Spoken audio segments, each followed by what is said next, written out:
হরে কৃষ্ণ, রাধে রাধে। সকল সাধুগুরু বৈষ্ণবের চরণে প্রণাম রাখি।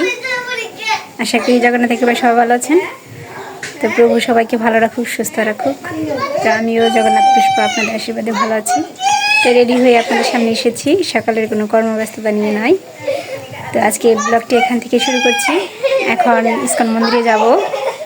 ওই আমার নাতি, যে সোমার ছেলে আর কি, মুখে ভাতের আমাদের বংশেও নেই, ওদের বংশেও নেই, মুখ এঁঠো করার নেই, কিন্তু যজ্ঞ করে যে অনুষ্ঠান করে ওটা বংশে নেই, কিন্তু মুখ এঁঠো তো করতেই হবে। তো ওটাই আর কি, ভগবানের প্রসাদ দিয়ে আজকে ইস্কন মন্দিরে যাচ্ছি। তো ওরকম অনুষ্ঠান না, কি ছোটো করে শুধু আমরা যাচ্ছি। তো জগন্নাথকে দর্শন করাবো আর আমার নাতির মুখ এঁঠোটা আপনাদের সাথে শেয়ার করি। সাথে থাকুন, চলুন যাই। তো যে সময় এসে পড়েছে, আমিও রেডি হয়ে নিয়েছি। তো চলুন যাই এখন। তো এই যে নাতি, এই যে তাকাও তাকাও, এই যে ওই যে তাকাও। তো এই যে নাতি নিয়ে যাব এখন। ডুম বলে এনেছে, বৃষ্টি নামবে নাকি? বৃষ্টি নামবে। তো এখন যাবো। তো চলুন যাই। ও এসে পড়েছে, বডি যাবে না, যে বাড়ি ফাঁকা থাকে এর জন্য। তো মন্দিরে যাচ্ছি। তো গাছে থেকে কিছু ছিম তুলে নিলাম, জগন্নাথের জন্য নিয়ে যাই। ওটাই শেয়ার করি আপনাদের সাথে। আমি তো সব কিছুই শেয়ার করি এর জন্য, দেখার এটা তো আর বলার কিছু নেই ভগবানকে।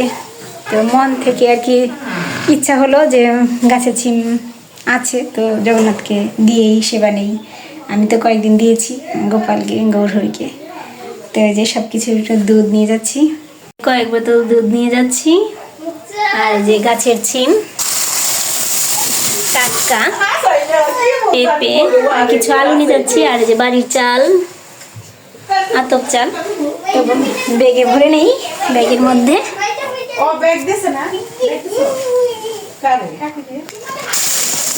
ব্যাগে ভরে নিলাম। তো এই যে সোমাও রেডি হয়েছে।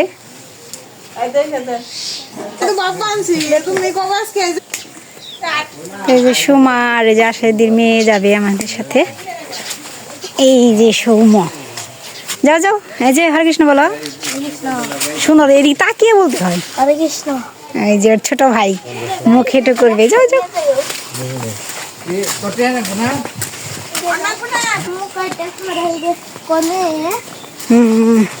ওই যে ইস্কন মন্দিরে এখানে জগন্নাথের ভোগ হচ্ছে।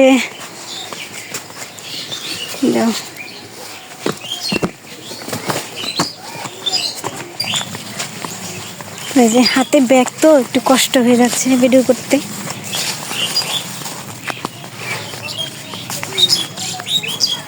কই তোর মায়?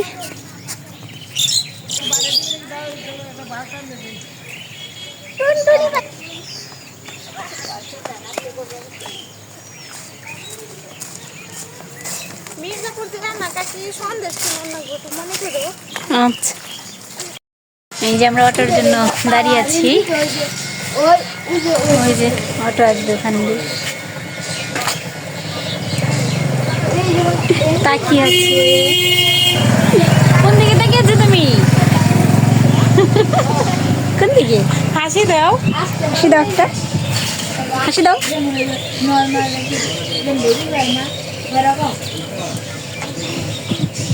মানে দেখি হাসি দিছে, এই যে হাসি দিছে।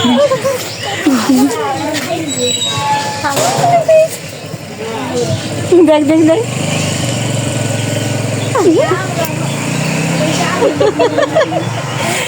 হাসি দিছে।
যতই পড়াশোনা করে না কেন, যতই উচ্চ ডিগ্রি লাভ করে নেই, কৃষ্ণের কাছে এসে সবকিছু দৃশ্য।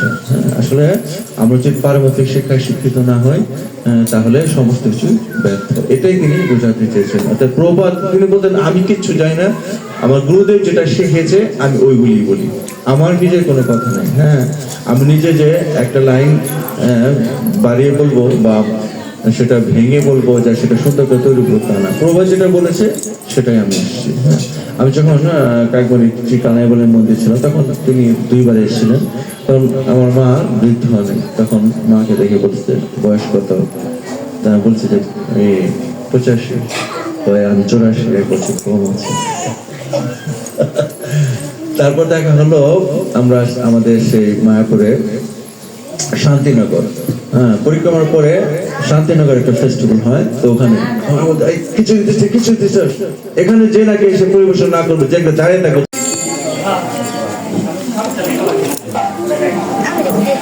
শ্রী গুরু চরণা পদ্মা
সুদূরমতি তাকে যে বা কঠিন সংসারে কৃষ্ণ বড় দয়াময় পরিবারে জিহ্বা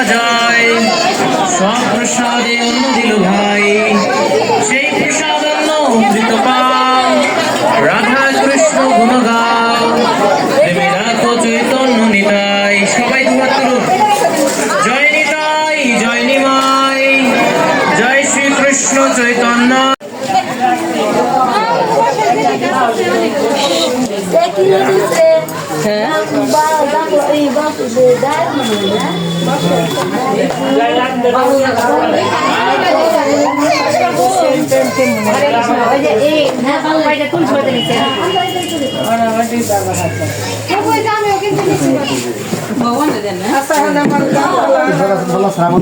তো এই যে আমরা প্রসাদ পেলাম, এখন চলে যাব, এখন চলে যাচ্ছি। তো মন্দিরে আসতে ভালোই লাগে। তো আজকে অনুষ্ঠান ছিল, ছিল সুভগ স্বামী মহারাজের আবির্ভাব তিথি 86তম। তো অনুষ্ঠানের দিন পড়েছিল আজকে। আজকে এই অনুষ্ঠানে যে আমার নাতির মুখে বাজছিল, খুব সুন্দর করে মুখ এঁটো করালাম, ওই যে পড়বা। তো চলুন যাই, এখন বাড়ি চলে যাই, অনেক দেরি হয়ে গেছে। ওই যে কি সুন্দর করে তাকিয়ে থাকি। এই যে আমরা এখন অটো থেকে নামলাম, এই যে এখানে অটো নিয়ে এসেছিলাম, ব্যাগ প্রসাদ নিয়ে এসেছি। তো এখানে যে নিচে নামবো,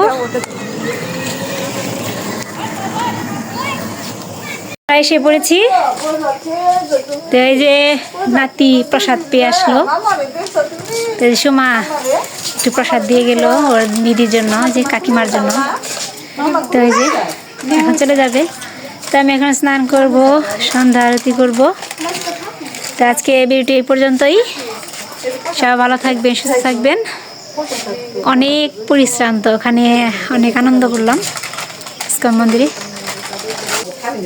তো এই যে ওরা চলে যাচ্ছে, এখন এই যে স্নান করবো, সন্ধ্যা আরতি আছে। আজকে সন্ধ্যা হয়েই গেল, এই যে বোঝাই যায়। তো আজকে ভিডিওটি এই পর্যন্তই। সবাই ভালো থাকবেন, সুস্থ থাকবেন। হরে কৃষ্ণ।